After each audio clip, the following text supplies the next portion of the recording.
Assalamualaikum warahmatullahi wabarakatuh. Selamat pagi anak-anak. Semoga kalian selalu dalam keadaan sehat walafiat.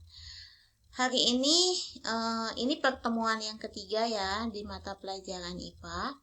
Yang mana sebelum kita membahas materi pada pertemuan yang ketiga, kita mengulas dulu materi yang sebelumnya ya. Nah,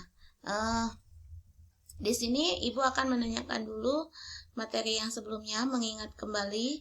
Coba sebutkan 2 cara reproduksi pada tumbuhan dan apa perbedaannya. Ayo, diingat-ingat kembali materi minggu kemarin. Ada yang masih ingat nih? Oke, nih cara reproduksi pada tumbuhan yang materi minggu lalu itu dibagi menjadi 2 cara, yaitu secara vegetatif dan secara generatif. Perbedaannya apa? Kalau vegetatif itu tanpa didahului oleh pertemuan sel jantan dan sel betina, sedangkan generatif itu adanya pertemuan sel jantan dengan sel betina. Oke, hari ini kita akan membahas materinya itu adalah mengenai sistem reproduksi pada hewan. Nah, yang mana tujuan pembelajarannya? Pertama, ini mengidentifikasi cara reproduksi pada hewan, menjelaskan perbedaan metamorfosis sempurna dan tidak sempurna, dan mengidentifikasi teknologi perkembangan pada hewan. Sistem reproduksi pada hewan ini sama halnya dengan sistem reproduksi pada tumbuhan, yaitu dibagi menjadi 2 cara, yaitu ada reproduksi vegetatif, terdiri dari apa saja ini? Fragmentasi, tunas, dan partenogenesis ya.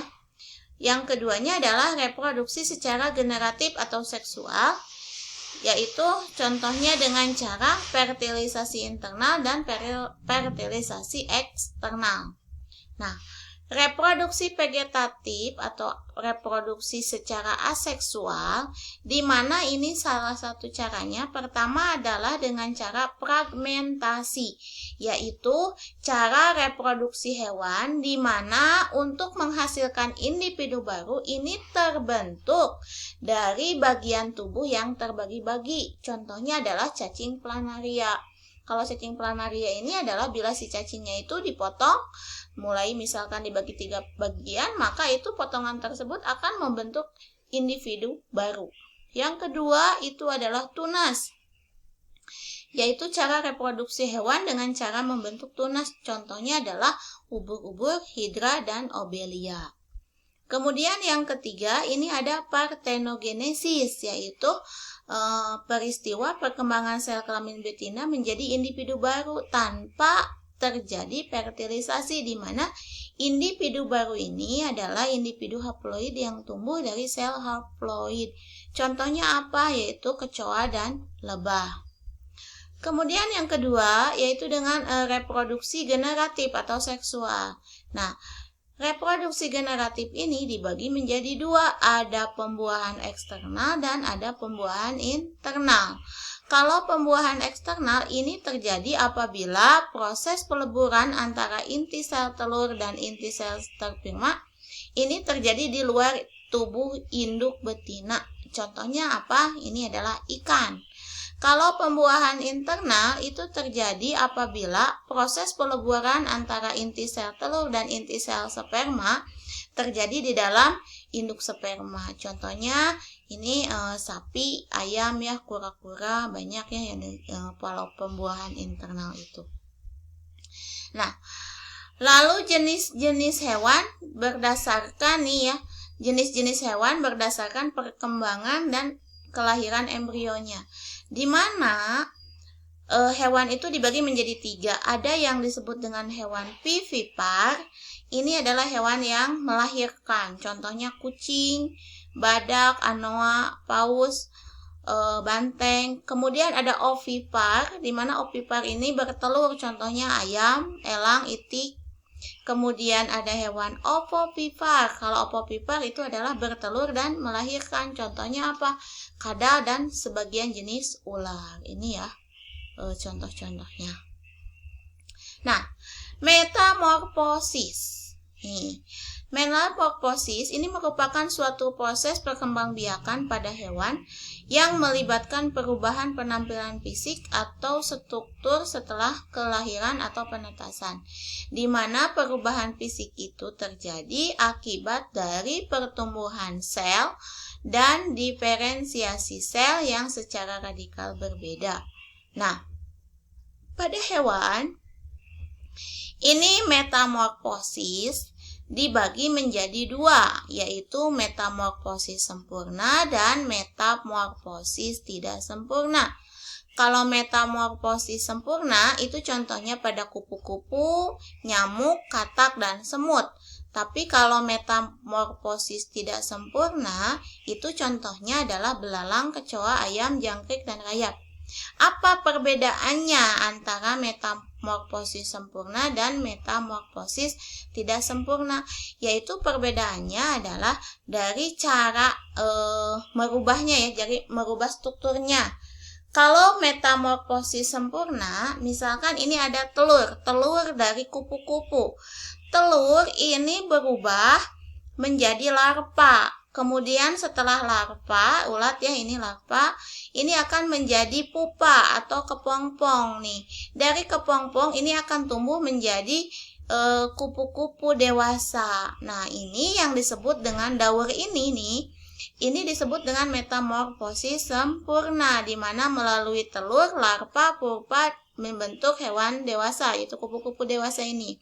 Tapi kalau metamorfosis tidak sempurna, itu membentuknya mulai dari telur, kemudian membentuk nimpa, kemudian membentuk imago. Ini adalah kecoa ya. Nah, kecoa ini bertelur lagi, terus muter seperti ini, membentuk nimpa lagi, membentuk imago. Jadi, kalau pada metamorfosis sempurna ada 4 tahapan, mulai telur, larva, pupa, dan hewan dewasa. Sedangkan pada metamorfosis tidak sempurna itu hanya 3 tahapan, yaitu telur, nimpa, dan imago. Nah, selanjutnya ini mengenai teknologi perkembangbiakan pada hewan, di mana teknologi perkembangbiakan pada hewan ini ada 3. Yang pertama adalah hibridasi, adalah mengawinkan 2 jenis hewan yang berbeda varietasnya dan memiliki sifat-sifat unggul. Contohnya misal kalau sifat unggulnya misalkan menghasilkan daging yang banyak gitu, atau buah-buahan misalkan menghasilkan ya kalau di hewan itu kan menghasilkan daging yang banyak, misalkan yang bagus ya hewannya. Kemudian kawin suntik atau inseminasi buatan, ini adalah proses memasukkan sperma hewan jantan pada hewan betina dengan menggunakan alat tertentu yang dikarenakan sulitnya bertemu antara sel jantan dengan sel betina dikarenakan faktor geografis. Kemudian ada cloning. Cloning ini adalah proses menghasilkan individu-individu dari jenis yang sama atau populasi yang sama yang identik secara genetik ya, berarti genetiknya sama ini. Jadi teknologi itu ada teknologi pada perkembangan biakan hewan itu dibagi 3 ya. Sekali lagi ada hibridasi, kawin suntik, cloning. Tujuannya ini pada dasarnya sama, yaitu untuk menghasilkan individu baru yang memiliki kelebihan-kelebihan atau sifat-sifat yang unggul. Nah, untuk tugasnya hari ini kalian menjawab latihan soal. Ini ada 6 ya. Diurutkan mulai dari 1, 2, 3, 4, 5, dan 6. Dikerjakan di buku catatan IPA ya. Ini materi ini semuanya Ibu sudah rangkum di dalam slide yang sebelumnya ya, yang tadi. Nah, mungkin untuk pertemuan kali ini dicukupkan sekian ya. Kita bertemu lagi dengan materi selanjutnya minggu depan. Terima kasih. Wassalamualaikum warahmatullahi wabarakatuh.